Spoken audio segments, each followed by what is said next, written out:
Well, how wonderful to be with you this morning, to be with all of you. I feel very blessed to be here, and thank you for your patience and the kids.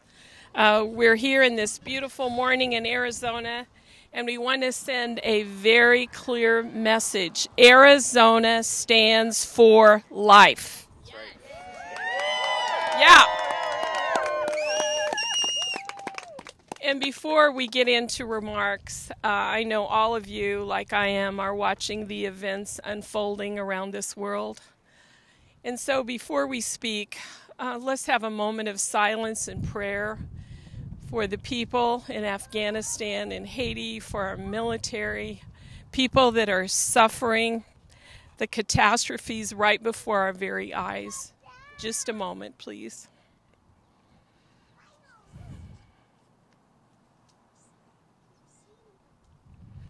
Thank you so much. We're also here today to talk about injustice in our own country. And if you hear nothing else, know that we want to send a very clear message to Senator Mark Kelly and Representative Tom O'Halloran. We want to tell them Arizonans do not want their tax dollars funding abortion for other people. Under the Biden administration and the Pelosi-led House, the representatives, Tom O'Halloran among them, passed a budget that did not contain Hyde protections. If you don't know what that means, the original Hyde Amendment, passed over 4 decades ago, stopped our tax dollars from funding abortion at home and abortion abroad. Now, as if these Democrats in the House weren't extreme enough, they don't want to ban late-term abortion. They don't want to help a baby that survived a failed abortion. They also want our tax dollars going for abortion. This cannot happen. And if you want to know what Senator Mark Kelly has done in the United States Senate, he recently cast votes against the Unborn Child Pain Capable Act, against the Hyde Amendment that would stop your tax dollars from going for abortion. And he also voted against an amendment that would save save babies that survived a failed abortion. It is so extreme. And if you want to know what the Hyde Amendment has done these past 4 decades, it has saved over 2.5 million lives. Think of those children that have been able to come into this world, their mothers not having to suffer the agony of abortion. And taxpayers, that's you and me, did not have to be complicit with the abortion industry. This is really a pivotal moment in our nation when we think about the Supreme Court case that is pending. We think about where Americans are on the issue of life. When you talk to Americans, when you talk to them about that baby that has Down syndrome, and the parents get the diagnosis, they do not support the lethal discrimination against those children in the womb. 60% of Americans say abortion should be illegal in the second trimester. 65% and 80% say it should be illegal in the third trimester. And when you talk to voters, they want to support a candidate that supports limits on abortion, common sense limits on abortion. And they don't want to support a candidate that supports abortion on demand up to the moment of birth, funded by your tax dollars. And that's exactly where Senator Mark Kelly is. That's exactly where Representative Tom O'Halloran is. Extreme on abortion, out of touch with the voters in Arizona, and there will be political consequences. Thank you. I'm honored to stand up here today with Tommy Valentine. And let me catch everything before it all falls down. It's all going. And Cindy Dahlgren from Arizona for Family Policy, and you'll hear from them now. Tommy, I'll ask you to go next. Okay. Thank you very much. Well, thank you, everybody. It's hot out here, but we got a nice breeze, right? It's not bad. Well, good morning. My name is Tommy Valentine. I'm the National Field Director for Catholic Vote. And I know for a fact, based on public opinion polling bears this out, that I speak for a majority of Americans of all faiths, Catholics, Christians, Jews, Muslims, atheists, you name it, when I say that taxpayer funding of abortion violates our rights of conscience and common sense. Yes. And as you heard from Congressman Musgrave, for nearly 50 years, Democrats and Republicans, both pro-life and pro-choice, have agreed that no American should be forced to pay for other people's abortions with their tax dollars. And since 1976, every relevant federal spending bill contained the Hyde Amendment, which you just heard about, which prohibits federal taxpayer dollars from directly funding abortions.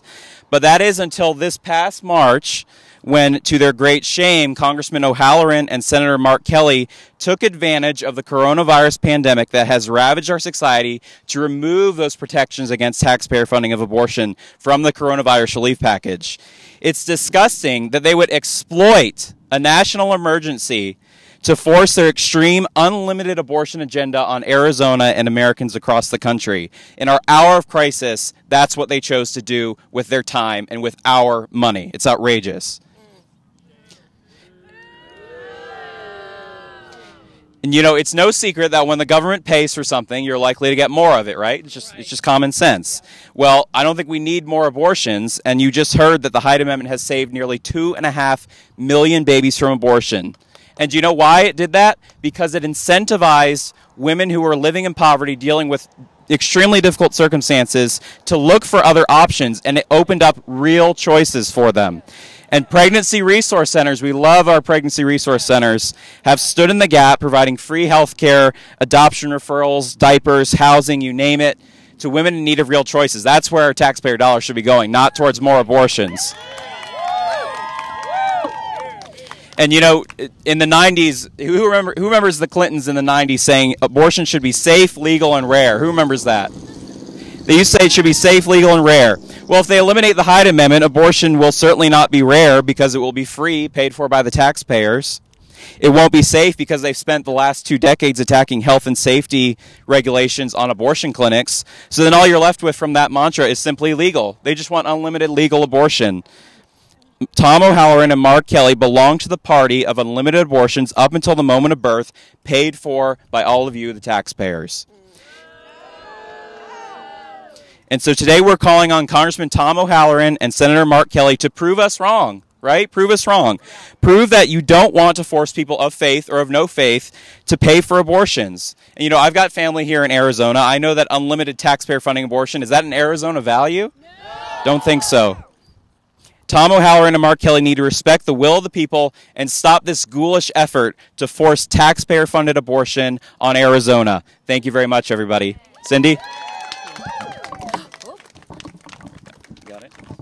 Well, thank you, Susan B. Anthony List, for inviting Center for Arizona Policy Action here today to be part of exposing some of Arizona's U.S. lawmakers who seem to have forgotten where they came from.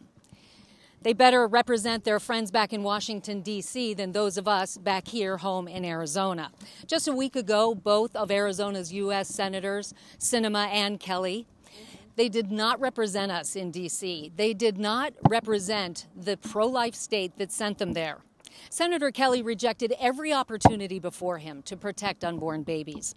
He could have protected the unborn from discriminatory abortions based on Down syndrome. We did that here in Arizona just this past legislative session. He could have protected the unborn from the horrible pain of late-term abortion.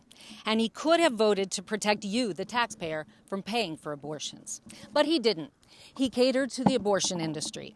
It should be a no-brainer for any U.S. lawmaker to at least draw the line on abortions at the point at which babies feel unspeakable pain.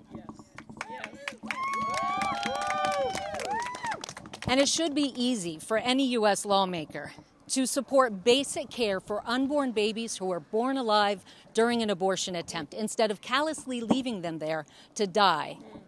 You know, we protect those babies here in Arizona. It should be easy to honor the long-held bipartisan decision to not force taxpayers to pay for the taking of innocent life. We also protect voters here in Arizona. And it should be easy, especially for U.S. senators from this state that has been consistently ranked among the top pro-life states in the nation. Our laws are interpreted in context of valuing all human life. We don't allow abortions based on race, sex, or disability. And we don't allow the abortion industry to take advantage of our children and keep their parents in the dark. And we don't allow the abortion industry to circumvent safety precautions to make a buck at the expense of the unborn and their mothers. Our lawmakers in D.C. who represent us should be doing the same. Yes. It has been a record year for pro-life laws passed by states all over the country. And that's because polls show that Americans, Arizonans, don't want unrestricted abortion on demand, and they don't want to force taxpayers to pay for it.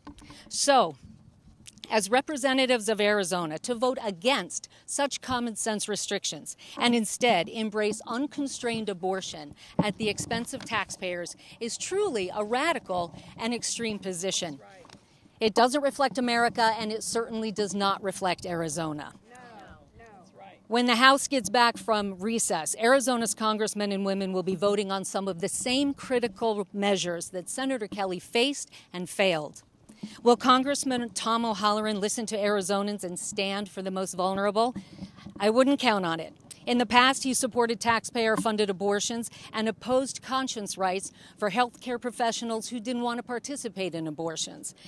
And he voted to move ahead with a constitutional amendment that would effectively enshrine taxpayer-funded abortion into the U.S. Constitution. These are extreme views. They are out of touch with Arizonans. This is not New York. This is not Virginia, where they support abortion up to the moment of birth. We are Arizonans. We are compassionate, and we use common sense, and we are committed to protecting God-given life.